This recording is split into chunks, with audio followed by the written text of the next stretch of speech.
White society at large isn't used to black and people of colour speaking clearly about their truth, and especially in regards to naming behaviours that are fueled by white supremacist thinking, which really chooses to diminish the agency of those it is othered. And it can be so subtle, this behaviour, and at times blatant. But this is a privilege afforded to white people who enact a mindset of whiteness, to not expect challenge or to tacitly expect deference. And speaking up and naming behaviours that are harmful can often cause a backlash and often tears. And those tears can be used as a defence to not taking ownership of harmful behaviours, as well as signalling a fragility which essentially shifts the power dynamics of the person crying as being the victim of the harm. A black woman's experience.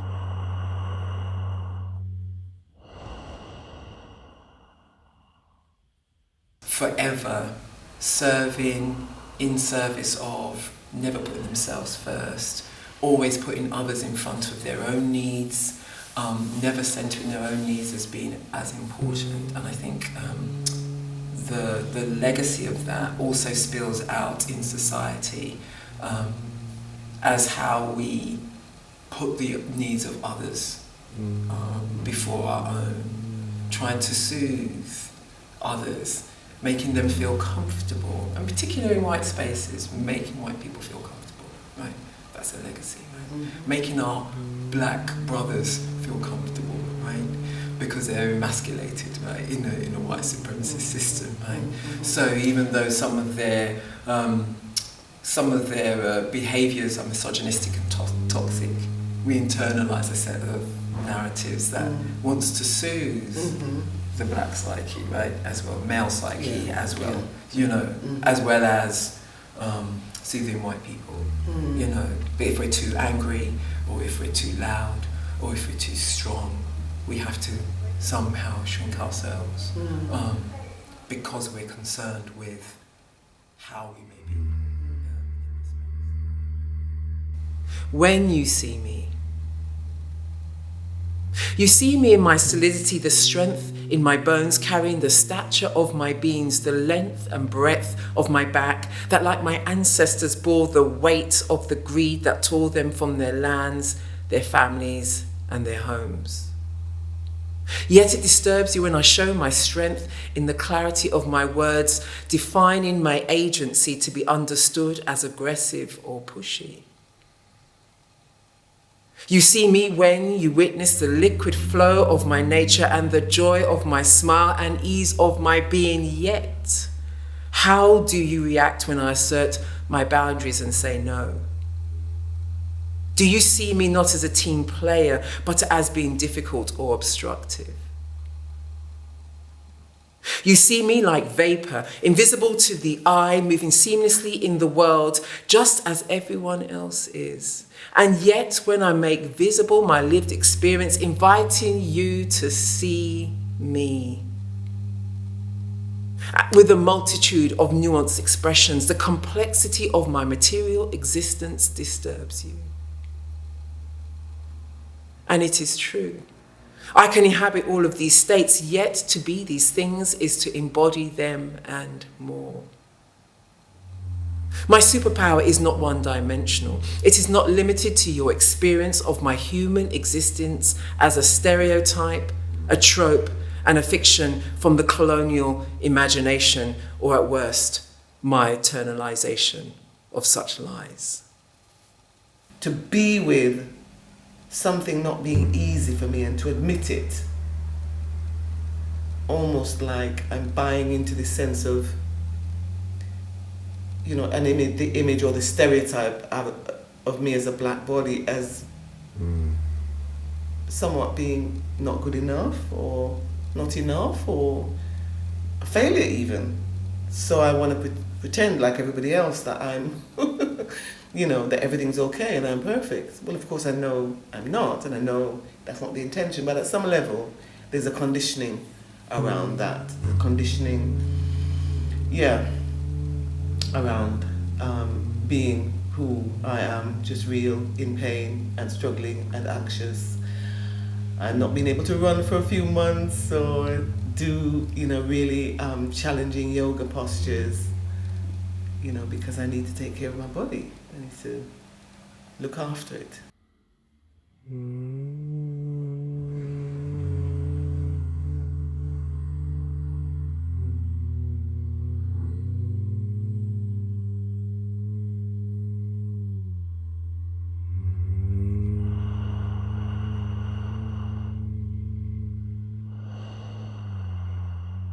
I am a spectacle. The hue of my skin, a fascination. My hair, a knotted puzzle. How long does it take you to do that? How often do you wash it? Can I touch it? The signature curve of my back, my rounded backside, a shapely bane of my life. So, how is it to be present with my pain? There are many pains, but the one that's kind of really front and central for me at the moment is the physical one, which is an injured hip and pain in my right leg. And so I noticed that I was able to move just now without feeling any twinges, and I was really enjoying movement. And then I thought, hold on now, but actually you could be giving some attention, some noticing to the fact that there is this pain, this soreness, and you could share it with the group. But my tendency is to ignore, to deny the pain, and to proceed as if there's nothing wrong.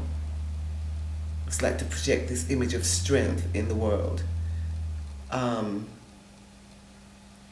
You know, as if it doesn't matter that other people's pain is more important than mine, and I can't be fragile, I can't be vulnerable. Being in denial and not giving myself enough self-care, but at the same time doing sometimes, but really struggling with, you know, that tendency to soldier on. That's the best term I can use at the moment. Just, you know, keep going as if nothing's wrong, as if all is well, all will be well. And of course it could be, but let's just admit that, you know, there is something that needs attention. And the thing is my body. And the voicing that it's giving, you know, the messages that it's trying to convey. You know, someone said to me over the weekend, Ulana, what if the pain in your hip and your leg are your ancestors' pain, and that actually this is not about the current moment? And I thought, ooh, wow. Now there's a thought. There's a thought. Because we have experiences in this lifetime, but we also, I understand, from much of the work that's being done around somatics and, you know, the way that we hold pain in our bodies, that actually we can, our neural pathway kind of holds those kinds of memories and within it, and we can indeed feel the chains and the shackles. I have at times felt chained, literally, not just energetically, but like I'm, I'm experiencing that sense of being enslaved, and almost hearing the clanking of the chains. They're trying to do my business. Maybe this relates to why I'm so, I don't know.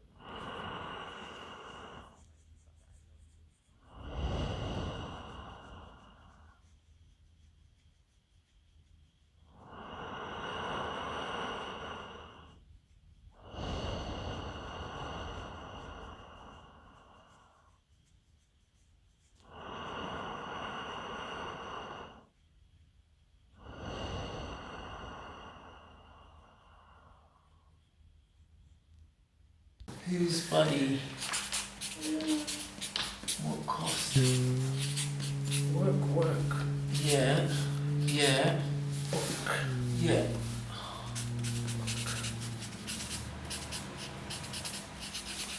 Whose cost? It's all the dollar. Who pays, man? Who pays?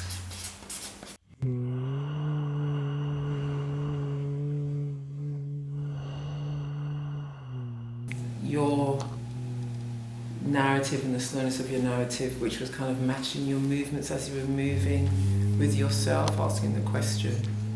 And so I'm thinking about rest, and I'm thinking about that as a disruption to the grind culture. Our bodies being products of cultural capital, yeah.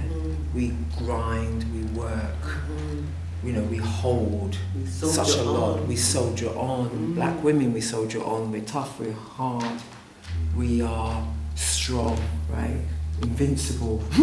But also our sense of self-worth being intimately and intricately and problematically wrapped up in our sense of doing, our sense of worth.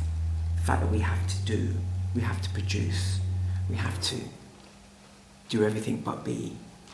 And in our being, can we be tired? Can we be vulnerable? Can we rest and turn down the dial and give ourselves space to feel? Give ourselves space to feel. Let me say it again, give ourselves space to feel. What is it that we need in that moment? That we need? Not what somebody else needs, but what we need. So I would love there to be some place for us to be at rest. To give ourselves permission to be at rest as a disruption of the ways that our systems push us. The busyness, the capitalist mindset, the way in which we're driven to do and not be, i.e. me being a human being. The landscape is written against that.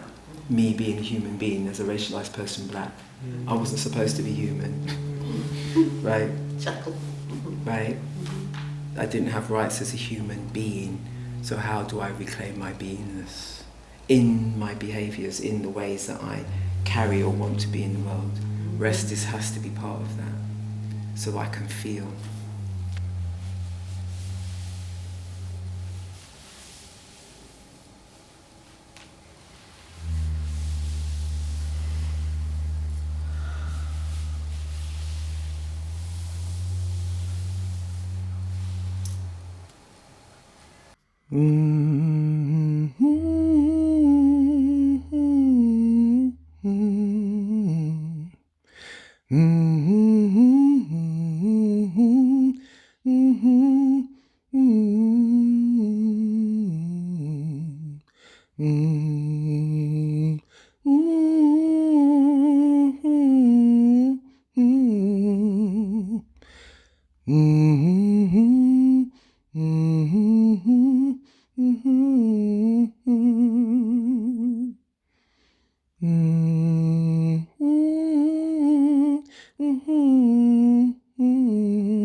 Mm-hmm.